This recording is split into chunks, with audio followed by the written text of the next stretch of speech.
don't look at him and it's think not even about that. I'm going to kiss. No, it's not about that. Oh, that's different. That's very different. But the way it hit me in the back of the throat, that wasn't good. That wasn't good. That wasn't a good one.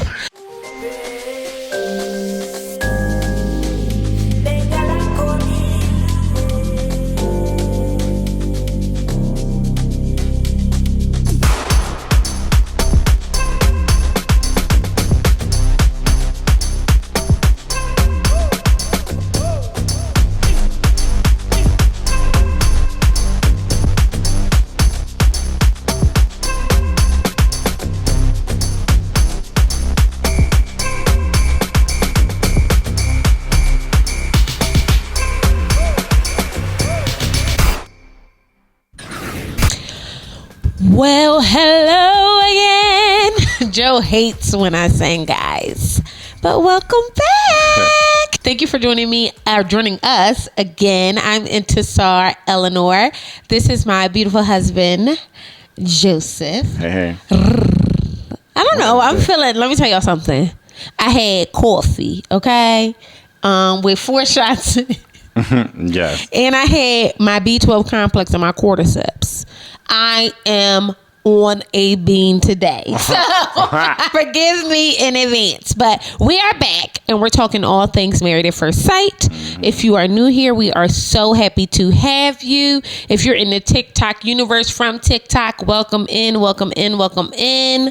Make sure you guys are following us on TikTok as well and engaging with the community over there. People be having so much to say, child. It is so much to say.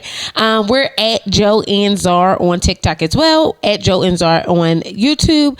Make sure you guys are locked in. That's subscribe. Really they be wanting to tussle in the comments, in the TikTok comments. They be wanting to So see, we keep it cute over here in YouTube land because we know each other. We friends over here. They getting to know us on TikTok and they do not be holding back. Okay, I be letting them tussle with each other. I like to see it. They be tussling with each other. I like to see it. So I guess we could talk about, so admittedly, last week was episode 4, right? And we were it was the honeymoon episode where they first got to the honeymoon. And I'm going to be 100% honest.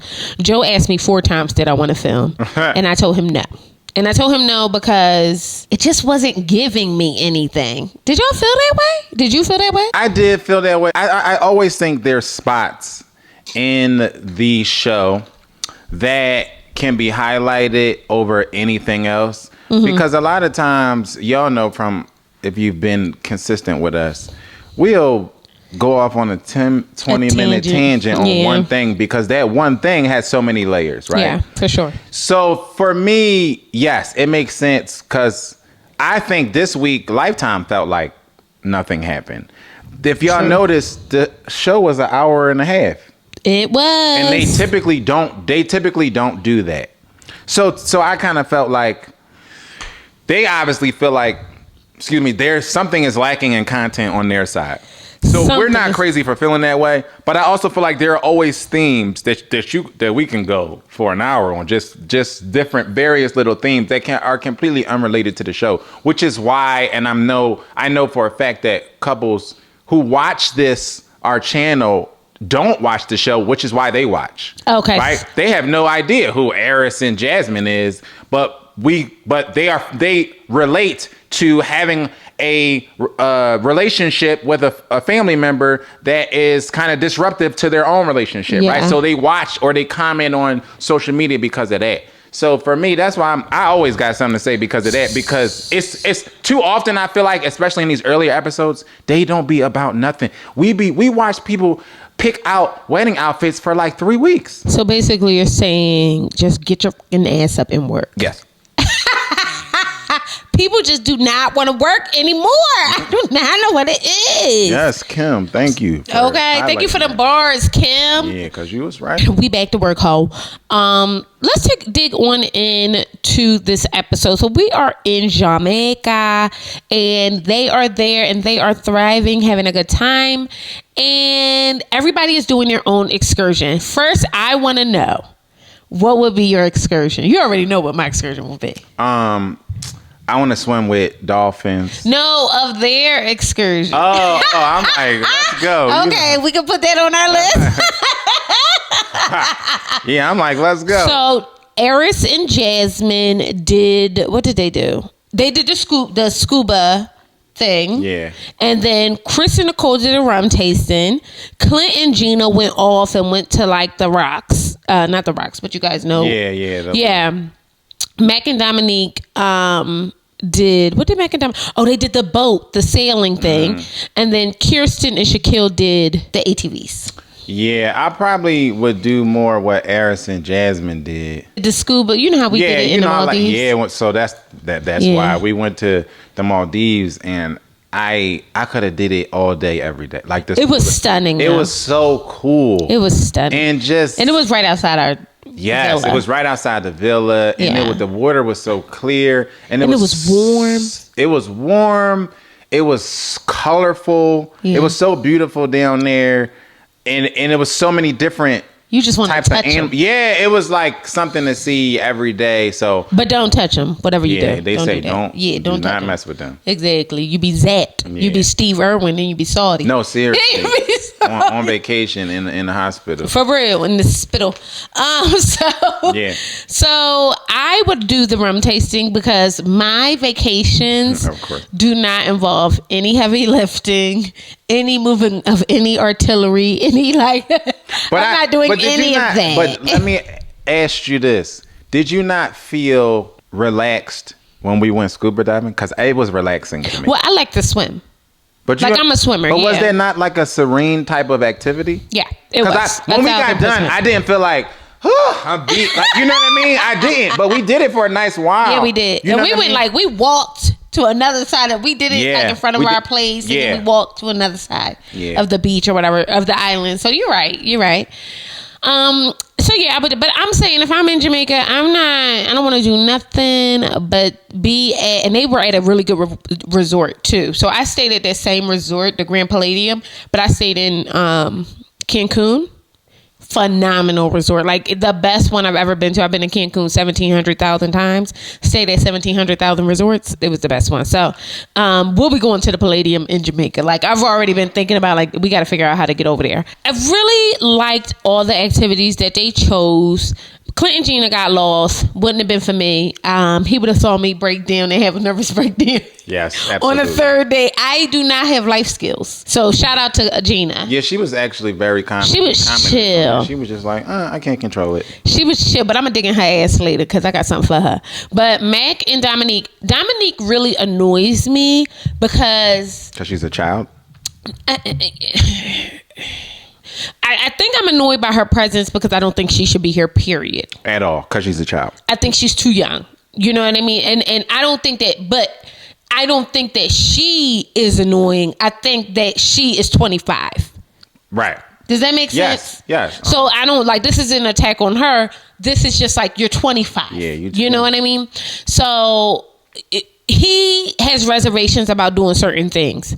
That's just life. Yeah. The older you get, and I don't know if you guys have experienced this, but I know for me, it's harder for me to try new things. Mm-hmm. It's just because I have a real idea of my own mortality now. Mm-hmm. So it's even I think about so many things that I want to do that I haven't done yet, that I'm just no, it might not be for me because I might die. Yeah. So it's I'm assigning death to everything new, which is a terrible way not a terrible way. No, it's just a part of the maturation of life and how you grow in maturity. Like mine's is the same way. It's just not as severe as yours, right? Mm-hmm. Like for me, it's amusement parks. Like when I was younger, I'm like, take me on all the rides.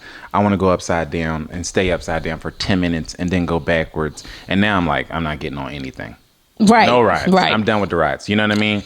So I get it. It progresses in increments differently for everybody, but it is there. Everybody, you get older. But like you said, she's 12. So she's on that daredevil tip. And she doesn't have the maturity to understand that she needs to have patience in certain areas with her spouse. Right. She said something during the episode, he said that he doesn't like this. I'm just going to block it out.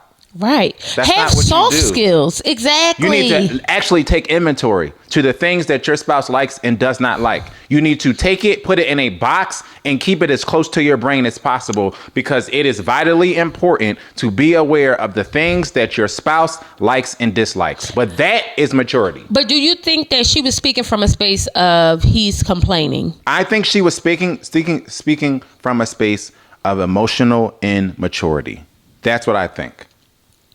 I think so too. I think that, don't get me wrong, I find Mac a bit obnoxious as well, but not in the same realm. Like, I feel like... Why do you find him obnoxious? I used to date the guy who was always funny. Everything was a joke. Laugh, I don't giggle, think Mac giggle. is funny. I'm saying he always making a joke, though. That's what I mean, always funny. Like, he was always making a joke, which in the beginning I thought was the cutest, most amazing thing. And then we was in a long-term relationship and I was like, this is how women end up on Snap. Like, you know what I mean? Because if he cackle at something one more time, I'm a snap. But so I get where she's saying, like, but I don't get it because they're in the beginning. All you should be doing right now is laughing and joking and being euphoric. It shouldn't, not that it shouldn't be serious, but I just think the idea that he's supposed to be like, you know, so straight and narrow is just weird. Like, you know, and everybody has their own sense of humor or whatever the case may be, and eventually you do come around to it, like where it's like the things that you love about people become the things that you don't like. But I feel like she has these, and let's see how this develops, so y'all quote me on this. I feel like she has these, she thinks that she's ready for this because she wants to be in a relationship where somebody is just as serious in a relationship as she is, right? But the truth of the matter is, availability is only one piece of the relationship. Yes. It's an important piece. Don't get me messed up. It's an important piece. But when you yourself assign availability to being, you think, I just need them to be there. Yeah. You miss out on all the other things you're thinking about. Right. Or I just need somebody to be committed. Right. Like. But you want him to be committed the way you want him to be committed. Right. You want him to do what you want him to do. Yeah. Girl, that's not real life. And he's a grown ass man. Yeah. I just don't get it. Like, his mother offered him, they are fascinating to me, and I just really want to watch them. I think they're a poorly paired matched couple. I don't know why they paired them. I do know why. Ratings. Because there's no other reason why you would pair them. They don't even look good together. At all. And I mean, they don't even look good together. No. If you was going to pair them with a black woman, well, she is black, or mixed woman. Dominique was not it. No, she's not. Oh, that was... She's not. That wasn't shade either, y'all. I'm just saying. It's just real. I agree. I just think she's not it. That wasn't shade. It's just... And I just don't think she should have been paired at all. Yeah, I don't either. I just don't. So, moving on, let's talk about Christopher and Nicole. Nicole stresses me out. And she lacks this thing that we call self-awareness. And I think sometimes in her trying to be honest about her past and stuff like that, you ever meet people and I'm like this, I'm an oversharer. But you ever meet people and they're uncomfortably oversharing? Yeah. That's definitely Nicole. But Nicole also is an over talker. It might be that. Like, less oversharer, more over talking with her. She's a talker. Like, she almost has to dominate it. She needs to dominate. But she talked about this experience. Well, not this experience. They were drinking, doing a rum tasting. I didn't like this, that she did this. She said, you know, drinking like this and doing all this makes me think of a time where I was like old Nicole and I just didn't care about anybody else. Girl, you are on your honeymoon. Grow up. Drinking rum with your now husband make you think about when you were an alcoholic and you couldn't control yourself? Yes. What is this, college? You're on a honeymoon with your husband. What should you be doing? Yeah, I also feel like Nicole wants to hear herself talk. And it's hard for me to... And she wants somebody to listen. Yeah, and it's hard for me to vibe with people like that. So I'm not really a fan of Nicole's at all. I want to like Nicole because I actually really like Christopher. And I think that... I like Christopher too. But I want to say this though. I think both Nicole and Christopher should be paired. with somebody. So I'm actually okay with them being paired with each other because I can see how this can work because he's so patient and she's just so incessantly in need of attention. It's almost like being with the Pomeranian. I'm sorry, what? With the dog. The little ones. I can't. Terrible pets.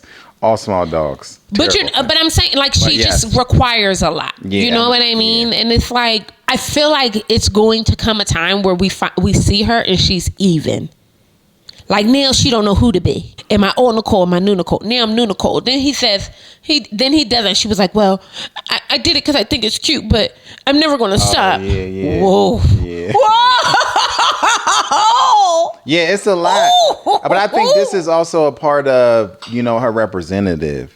I do kind of feel like she is in a place where she's really showing up as her representative and she's trying to put on the persona that she feels Christopher would like the most. And I feel that because she was like, the whole thing makes me uncomfortable. The way she handles conversation kind of makes me cringe a little bit. Yeah, it does. It's a little hard to watch because it's socially awkward a little bit. Which is weird because you would almost think that he is socially awkward, but he's not. Yeah. He's just chill. You know what I mean? He's just chill. He's kind of quiet and kind of reserved, but he doesn't really give socially awkward. I think like you would think he was socially awkward, but then once you see him interact with people, you're like, oh, he's just cool. Like he's just like he doesn't feel the need to put on. And you know what though? I think that you get to a space where you're just very comfortable with yourself. And that's him. And comfortable with silence. Because I was thinking about this today. I rewatched this today.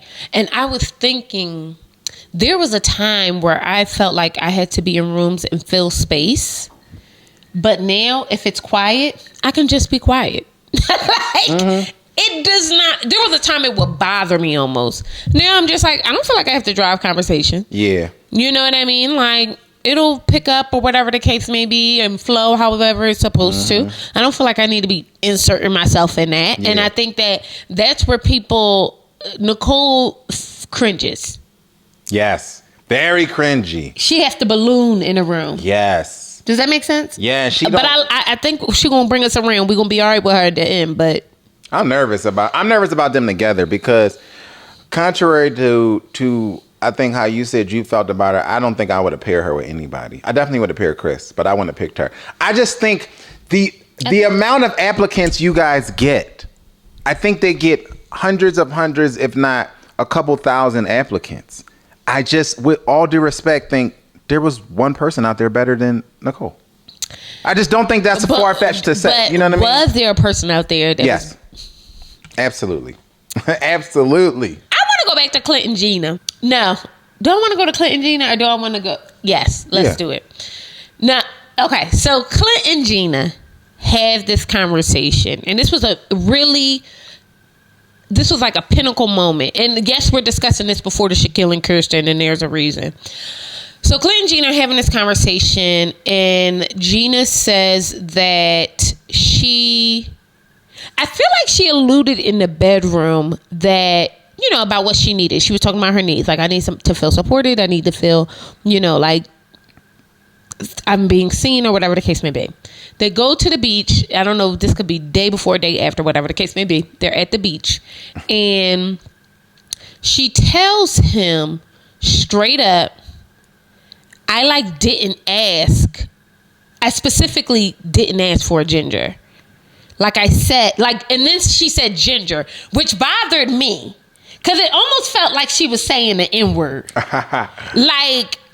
It bothered me so deeply. So she tells him, you're good looking, but that's what you are. Ginger with the hard ER. That's the title of this episode. I thought that it was offensive. You know what I mean? I just felt like, and Clint said something which I agree with. He just said, I felt like, even if you felt like that, why would you say that at this point in our relationship? Like, we, on our honeymoon, we getting to know each other, we vibing. It's not like this didn't happen in the middle of an argument or some type of awkward discourse. And we ain't supposed to be, screwing like rabbits either. We just met. We vibing. Yep. We're having a good time. We're actually getting along well. and you felt the need to lead with, well, I just specifically asked for somebody that didn't look like you. So, and how is he supposed to respond to that? So he's like, okay. But then she took it a step further, I feel like. She did. And he was like, got it. Like, yeah. I heard you. He was like, yeah. And at this point, what am I supposed to do with that? I have a big issue with conversation that leads to nowhere. I really have a big issue with it. And this goes across subjects of all kinds, especially stuff like this, where it's like, I just don't like the crying over spilt milk thing. So it's like, for me, if we just gonna sit and talk about something that I can't change and you can't change, why are we still talking about it? You know what it is for me? I understand that. I think what it is for me is that... Because not to cut you off. No. But I meant to say, because it also feels argumentative to me. So I don't like feeling like I'm being baited to be like I'm like, do you want me to, what are you trying to get me to do? Because I really am, at this big age, I'm really anti-drama. So I'm offended by like the leading conversation. Yeah. I'm like, what do you want me to do? He was being baited. Yeah, I didn't like that. And also, you can't unhear things. That part. You know what I mean? Even if she thought that, the way that she said it was one, to me, and you guys let us know, like, I just feel like she just better have been, the way she said it was out of line. And what we forget, it was out of line, is that she looked the way she do because of money. Strip them lip fillers away, take the motherfucking extensions up out that bitch head, all that stuff like that. No makeup on, no lashes. You don't look like that. I mean, to be honest, you don't find her attractive anyway. At all. She's not cute to me at all. So that was a whole nother thing. But that was a whole other thing for me. Right. For me, I'm like, and I don't think the baddest bitch can say no mess like that. I think right. It doesn't even, that I didn't raise that point because it matters not what you look like. It matters not. It was just out of line. It was just out of line. It was mean. It was almost mean-spirited. It was. And it felt argumentative to me. Like, we vibing. Who cares? We vibing. He is obviously a catch. You obviously used to dealing with bums, but this is the fascinating part, and this is what I be wanting to talk to people when we talk about like grown people relationships, right? I was watching this thing on TikTok, and I hope I can find this young lady, and hopefully, if I do, we can stick it in here. She made such a valid point. A lot of y'all approach relationships from the attractive perspective, and only, or leading with that. When the truth of the matter is, once you get to a certain age in life, you have certain things, you're doing certain things, the attraction becomes less important, and the availability, like I was talking earlier with Mac and Dominique, becomes what's like central. I need somebody emotionally available, financially available, mentally available, and then I want them to be fine as hell. Yeah. Does that make sense? Yeah. But all those other things got to align first, right? And it's like, not to say that I don't think, I really do believe women should have the pick of the litter. They should be able to get what they want, whatever the case may be. However, there is a hierarchy of bad bitch. You know what I mean? Like, we got to keep it 100. Like, everybody can't have everybody can't get the guy who got everything. Right. Some of us got to go get, I don't even want to call out nobody specifically. And the fact of the matter is, it's not enough people in the world who have everything. Everybody is looking for these perfect people. Come on. And it's especially, it's not enough men. Especially, not only we outnumber men. But not only that, it's not enough dollars. Like, we talked about this often amongst each other. The numbers, the math is not mathing for all of y'all who looking for this rich guy who makes six figures, single, he's 6'7", he's single, no kids, never been married before, want to be committed, straight. Girl, tall, dark, and handsome, and he's rich. Like, the math isn't mathing. Like, you know what I'm saying? There's not enough. The economy by itself says it ain't a bunch of rich dudes walking around out in the world. That's what the consensus says. And she know, cause she's used to dealing with brokies. Right. Okay, so you literally sat up in this man's face and told him you're used to dealing with brokies, which is why you think so highly of yourself. The truth of the matter is, you like dealing with brokies because it makes you feel empowered. That's the truth. This goes back to what we said before. That is the truth. The truth of the matter is, you kind of like it like that because you want the dynamic to be that. Yeah. But now you with a man. And he like, bitch, I got a boat. Because you're low key. I think she's low key. I think she's low key off off-put by the fact that he really could care less about her job, her career, her financial status. And he only asked about it out of sheer interest. That's it. And then she overtook the conversation and talked about it the entire time in one of their first conversations that we talked about on the last video. So this is what we're talking about. But I feel like, I really, really, really took issue with the fact that she even mentioned that. He can now not hear that. You can genuinely feel, this is a true story, and I think I told y'all this before. I was not dating this guy. You have situationships, but he probably had been my situationship for like years. So we was like, when we was together, we was boyfriend and girlfriend. And I remember, but we was tight, like mad tight, tell each other everything, all that shit like that. And I remember him telling me, like, damn, like, I love Black and Asian women. Now, mind you, I'm not Black and Asian, right? At all. I'm chocolate. I'm dark skinned. You black and black. For real. And I'm like, okay, like, but at first I was offended because I'm like, are you trying to say that you trying to make a case for why you're not attracted to me, even though you want to be under, like, all of my skin all the time? So I was like, okay, no BS. This human asked me to marry him.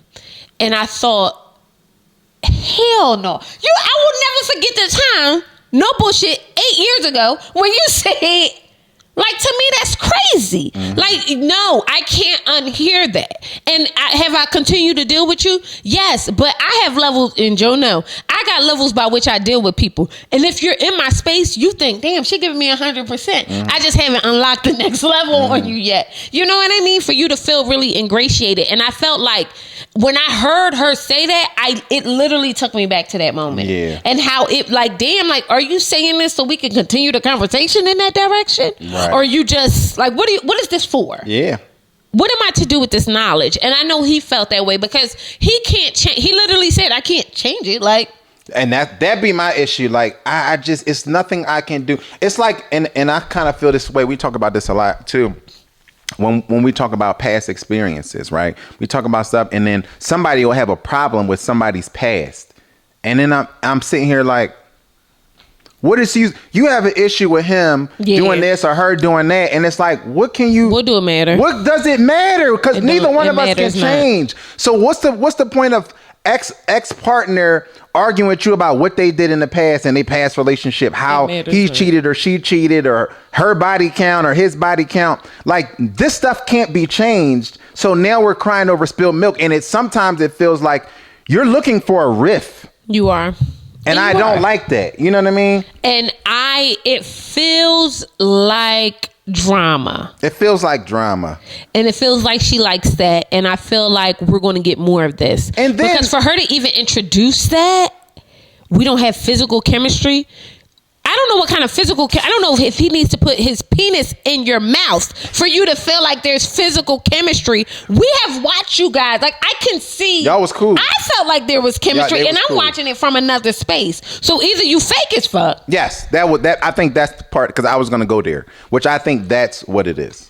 And I got to stop using the F word. I'm sorry, y'all. I'm trying so hard. But I feel like it's fake. Where were you going? I think that's where it is, though. I think I just was going to speak to the fact that I think she's a bit of an actor. Like, she's putting on a little bit. You know what I mean? And I think for her to also have the audacity, the unmitigated gall, to have an attitude when she brings this up. This is only in a preview. We'll talk about this next week, I guess. When she brings it up that in conversation in mixed company, and then he says, well, what his type was, and she was completely offended by it. Don't get me started on that. Cause y'all know I'm the big keep the same energy guy, especially between sexes, because we love to hold men to a different standard than we hold women to. But that's because there are different standards. No, there is not. But for some things, there should be. And we both agree on that. But for a lot of these social cue things, we love to hold the sexist to a different standard. And I'm big, especially y'all know on social media, on keeping the same energy. So for you to sit up in this man's face and tell him that you are not attracted to him in a moment of pure serenity. Like, it wasn't like he was calling you out your name or something crazy. Like, he just said bum. What he say? I was going to curse. I was going to say the other bum, but he said boom shakalaka. I mean, they're vibing. He was having a He having a good time. You said it to him, and then he says almost the same thing, with less vitriol a part of it, because he just like, this is what my type was. And then she cussed him out. But damn you near. can't. That's whack. You cannot unhear these things. So Neil, he already is going into it feeling like he's behind the 8 ball, and you don't know. Some people overperform when they feel like they're behind the 8 ball, and some people retreat. So it's like, that's why when you're getting to know people. But what I'm noticing is these people don't know how to date. They're here because they don't know how to date. Because to me, even if you felt that way, I've been on plenty of dates. You would not say that. You would not say but that. I'm a woman, and you know what I was thinking?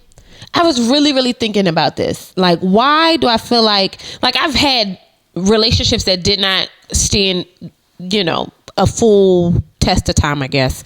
But I always feel like I've had very successful relationships, like very successful partners, successful relationships, if I consider them somebody that I was with. And a lot of that comes from how I sort things.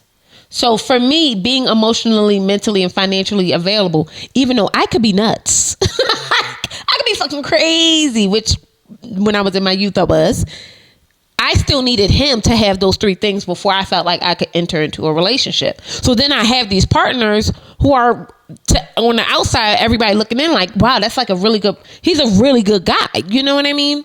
And the difference is that when they say people pickers be off, it's the way we align things, the way we sort what's important to us. Mm-hmm.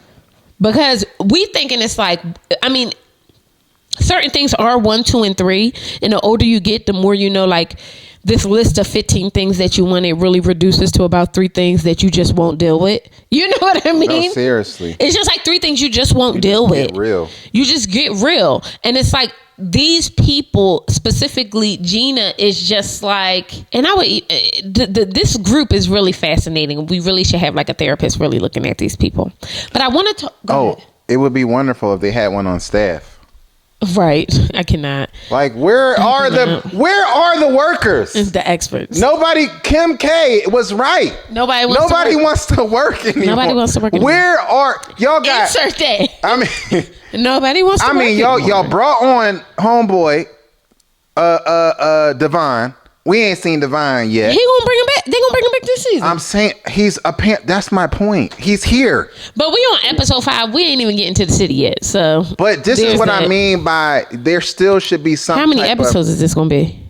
There still should be some type of counseling, some type of, even if it's a phone call, like, this is what I'm going through this week, and then we hear the phone call. You know what I mean? Yeah. These people obviously need help. Y'all threw them in the deep end. Yeah. And then send them out the country. And then send them out the country. What are we doing? Literally. But I want to talk about was like a sleeper for me, like somebody who I really loved their conversation. That was Shaquille and Kirsten. So they come on a trip later, and I felt like Kirsten is such a sleeper for me. And when I mean sleeper, I mean somebody who probably is really, really a phenomenal human, because the way she speaks to this man, if Kirsten does not genuinely want this relationship, just watching how she speaks to him, she touches him, whatever the case, I would really be surprised. We got bamboozled a season ago, so I'm not giving nobody no type of grace like that. You're not giving nobody no grace? Not at all.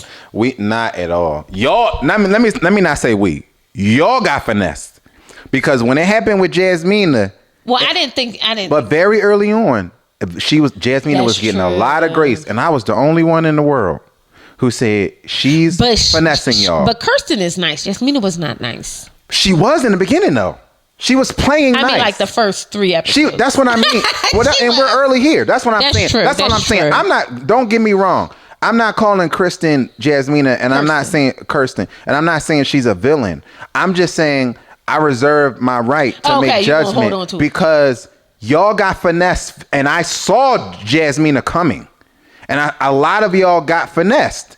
Because it was the monotone and the go along to get along and but arm's length, you know what I mean? And Kirsten is kind of doing a little bit of the same things. I'm seeing some of the same vibes. So I'm just kind of like, I'm not sure. The thing that rubbed me wrong that she started with was I just wanted him to ask to kiss me. And then he asked and you told him no.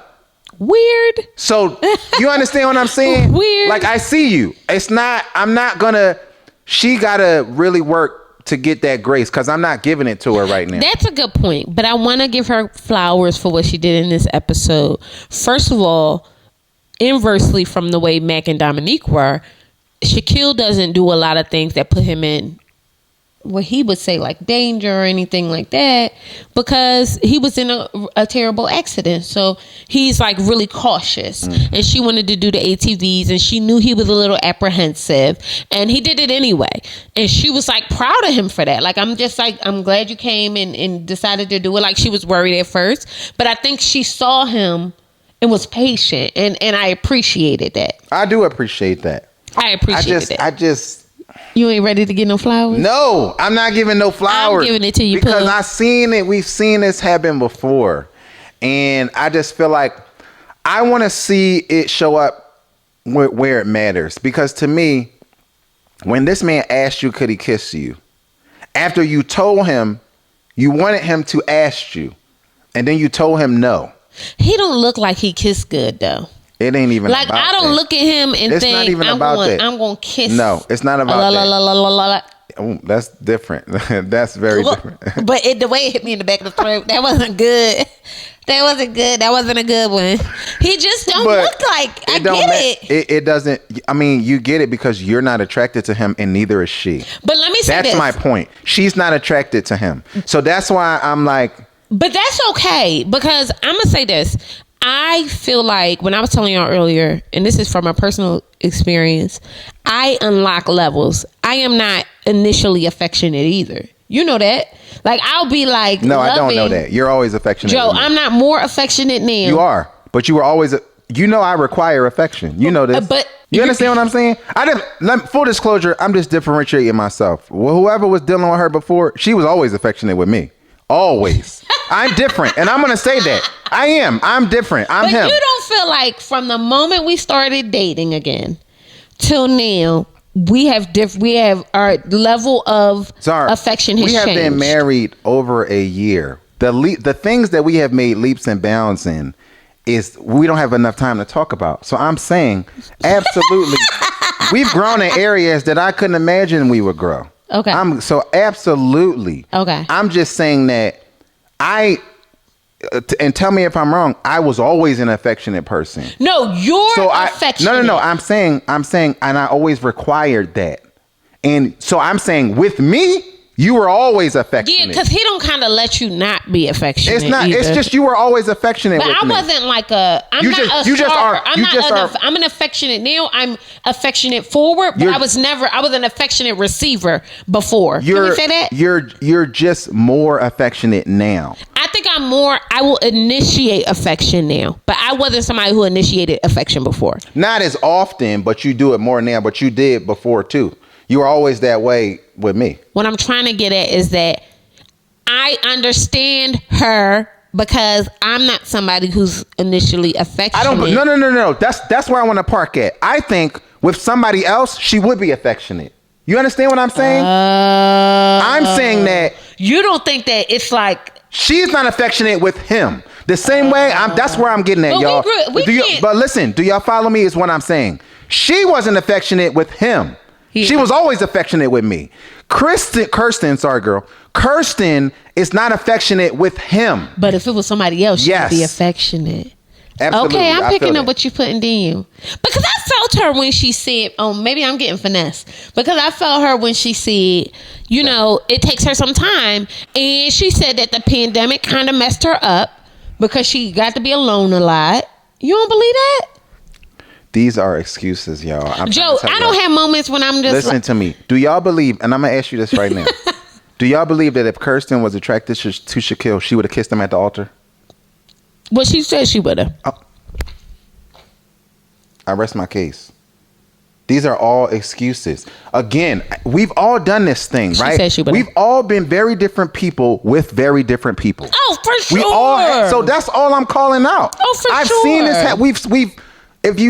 you get to your 30 plus age, you've seen this play out, not even in your own relationships, but in other people's relationships. I acquiesce to stuff with Intezar that I have never to any relationship that I've ever. That bad. No, this is not. This is where her mind go. I'm not saying anything in a negative state. I'm saying that for me, I acquiesce to things for my wife that I have never ever done in a previous relationship, and it's because she's her. That's why. But that's my point.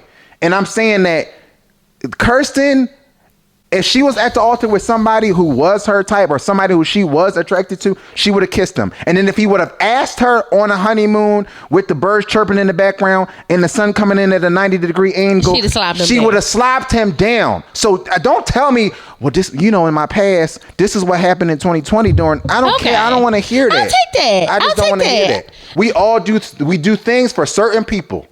All of us do. All of us do. I do. People wouldn't believe the man I am that when I'm with this woman. They would not believe. Sometimes I don't believe it. Sometimes she's just really. My wife is really good at these affirmations. So sometimes she'll tell me something, and I will never admit it. But I'm thinking in my head, who is that dude? She's like, I love when you do da da da da. And I'm like, and I came a long way because I was never that guy in certain. I would never. The patience that I have, I would never. But when you meet that right person, you start flipping the pancakes differently. So I'm not gonna, that's what I mean by I'm just gonna withhold, because I just feel like Kirsten is finessing a little bit. I like her. You understand? I do too. I know, and I feel finessed. I'm being finessed. Not I feel finessed. I'm being finessed, Kirsten. I like it. Pretty privilege is a thing, and y'all know that she falls victim to it. We talked about this. I love beautiful. She falls victim to it. Y'all see how she talk about one. I mean, y'all got. How long we been on YouTube? Y'all can go back video. People who've been with us. Don't do me. Y'all like know. That. Y'all know. Y'all know she gives the pretty privilege. She gives and so I just want y'all to be aware of that. And I think, it's not even a Zar thing. I think everybody has a element up there where sometimes you gotta. I do it myself. Like I gotta check myself. Like, am I giving her some more rope than I would a John who ain't really? You do that. You got pretty privilege too, though. I think everybody does. I think everybody does. That's what I'm saying. I have to check myself on it. Yeah. Like, wait a minute. Let me not give her more grace because she's cuter. Right. You know what I mean? Right. I think everybody does it. People do it. We do it to babies. Babies do it to us. Babies do it to us. You hold the cuter baby much longer than you hold the baby who you're not really. I've never really seen an ugly baby before, though. That's not true. I've really never seen that. This is not. We've all seen ugly. I don't want to talk about this. We don't have kids. I don't want to talk about this. It don't matter. But it's not true. What I'm getting at is that Kirsten made some valid points when speaking to him. She told Shaquille that she wasn't attracted to him at first. She made it. But let's do this. This is where I ain't gonna give her grace. She did not say it anywhere like Gina did. Nowhere. She alluded to her being open to attraction growing, and that's how you do it. It was never like I don't think you cute because you got a bald head. It was never like that. I specifically told them no bald heads, and that's just never what you are. There's a difference, and it was never like that. It's a very big difference, and I appreciated that she approached it that way, and that really is how we should show when you can tell somebody that you're not 100% attracted. Absolutely. Without being mean, because she also was like, I'm still committed, like I'm still here. Absolutely. It's going to grow, and we'll figure it out, and we'll do it together. I would never get on this show and tell somebody I don't think you're cute. What's the point? What is the point? We got married at first sight. The entire premise was for me not to know what you look like. What's the point? Which is why she looked like a funky dog head ass Gina. That is.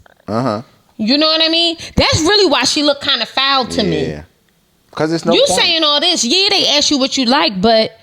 He didn't ask you, though. Tell them. But don't tell me. I didn't ask you. They placed me here. You should have said... You got beef with them, not me. Yeah, because I didn't ask to be here. Like, I didn't ask to be paired with you, I should say. I didn't ask to be paired with you. But imagine sitting in front of a man who is emotionally available, mentally available, and financially available, ready to go and embark on marriage, and what you're worried about is the fact that he has red hair. And you're telling him. That's what you're worried about. You're telling him this because you can't. Y'all be mental. You can't possibly think that you could say something like that and it not change the energy between the two of y'all. You couldn't have... And you look the way you do. That part. and you look the way you do. You can't think. And I mean that with all due respect, but y'all cut, slice, dice, cook it up the way you want to. You look the way you do, and you would have the nerve to sit up. Y'all. But you can't think. I think that's the my issue with it is because it's certain stuff, like you said, you can't unhear certain stuff. So I don't want to talk about certain stuff because one, I don't want to hear something that I can't unhear. I don't want my wife to hear something that she can't unhear. So for me, it's the aspect of what certain things you don't be talking about. We talk about this a lot. We talk about it on here, like I'm not big on talking about like what you used to do and who you used to do it with. You know what I mean? I don't want to hear it because it's certain, like you said, it's certain, especially, and men are, and I'm gonna freely admit this. Men are way more sensitive in that area of being able to unhear certain stuff from their women than I think women can allow way more things to roll off their shoulder than men do, in relation to somebody's past. Yeah, right. For sure. Women can hear a man's body count and be like, okay. Right. Men, I see it on Twitter all the time. They be like, what's her body count? No, they don't. 2, I'm done with her. You know what I'm saying? Because that's just how we are. I'm big on that. Like, there's no point in me. I don't want to hear this. I don't want to hear what you did when you was 3 sheets to the wind in college and blah, blah, blah. Because I can't unhear that. And also, how does that help us now? What does that do for us now? So for me, it almost felt malicious because he cannot unhear what you just said and it was uncalled for. It adds nothing to his aesthetic. That's how he looks. And he can't change it. He genuinely cannot change it. But let's talk about one last thing about Shaquille and Kirsten that I thought was she is present, and this is what I like. Him and her are having a conversation. He got on my goddamn nerves at the dinner table talking about, I want you to really pour into yourself.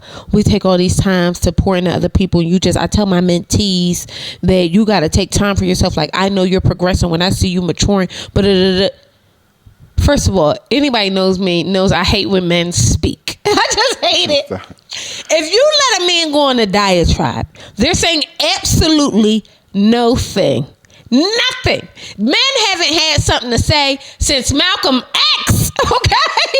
And I'm like sitting here listening to this man speak, thinking you don't even know her. That's number one. You don't know what she's accomplished, what she's done, you just meeting her. How could you say that she need to focus on herself and do this? How the fuck do you know? Why are you offended by it? Like, I don't understand. Because first of all, Joe politely told me he want me to stop saying I hate men. Yes. But that's what I mean when I say that.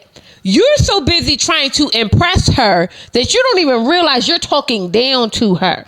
Because impressing her is only, you got it. Men think to be a leader, in some way, the person who is being led is oppressed. To your point, that's just bad leadership.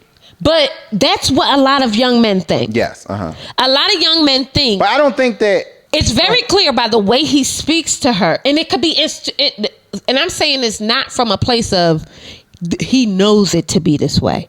I'm saying like certain things are cultural. Certain things are so embedded and ingrained in us. We don't even know that we're perpetuating it. And I think that by him sitting there and speaking to her in a manner like she is a mentee and not somebody who is just as equally understanding of the world, just as equally accomplished, just as equally living for herself is the issue. Because you think, and he's just trying to be a leader. Lead the conversation, lead thought, right? But the truth of the matter is, just because you're the leader of this household, don't mean that I'm not 10 toes down that bitch. Right. You can lead this household, but anybody who know outside of this, I am that joint. Like, you know what I mean? So that's what I'm getting at. And I think that's deep rooted. That's deep seated. I think that that's something that's kind of interwoven in men, where it's this idea that if she decides in women, because y'all got such an issue with the word submissive and everything like that. But it's just because I defer to my spouse on certain things doesn't mean that I am not a leader in my own right. Right. And I think that sometimes in speaking to her, it feels like professor student. To me, it feels like pageantry. Oh, it is. So do you understand what I'm saying? I think to me, it feels like I'm trying.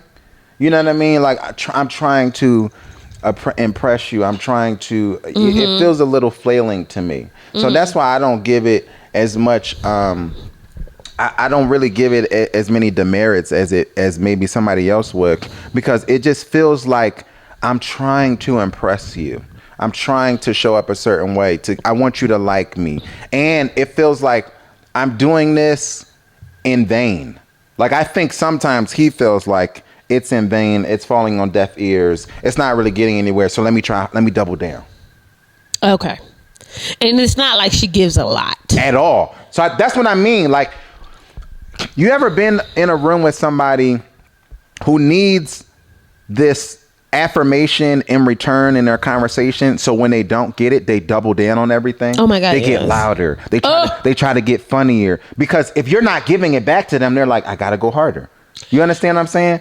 That's what I see. Y'all know what I hate? When you're having a conversation with somebody, and y'all know how conversations like just naturally flow, and you move to a different topic, and then the person want to take you back to the topic. Yes. Oh, do you know how much that makes me cringe? Yes. That makes me cringe. But not that has anything to do with this thought, but I just wanted to let y'all know how much that bothers me. Yeah. But Kirsten said, you gotta like slow down on it. Even the way she said that, though, is how I know she's a class act. Because she says, like, I just want you to get to a place where you could just speak to me. Like, don't feel like... Because I think she can also feel a little performance. A little bit of it's performative. Of trying, like he's trying, and I think she could feel that he's trying too hard too. It's a weird space to be in, right? Because you don't want to come off as a pompous ass, but you also don't want to come off as a try hard. So you got to play this. This is in the beginning stages where somebody doesn't know you, right? So you can't be this laissez-faire, like, I'm gonna show up to the wedding like Clint and not even button my goddamn shirt, right? But you also can't be this guy who's like, look at me, I'm eloquent and I love you. Yeah. And like, you know what I mean? You got to play this, but still be you. You know what I'm saying? That's why I don't envy anybody who's dating. You know what I mean? At all. Because one, Tulum, it's nothing out there. Like, you know what I mean? For real, but you be at brunch buying mimosas. That list is hilarious. He said, go get your wife, man. Do you want to go to Tulum? He said Tulum? Because no, but it was just Tulum? Question mark. Like, those want to go to Tulum. So, for y'all who don't know what we talking about, see if you can find it. Long time ago, just real quick for background, when Steph Curry's dad, I think his name is Del Curry, got a divorce from, he was getting a divorce. The word came out on social media, and he was getting a divorce from Steph Curry's mom. Some guy, clever guy on social media, basically wrote a post to him and said, "Dear Del, don't do it." He said, "Get your wife." He said, "Go get your wife back." He said, "It's nothing out here."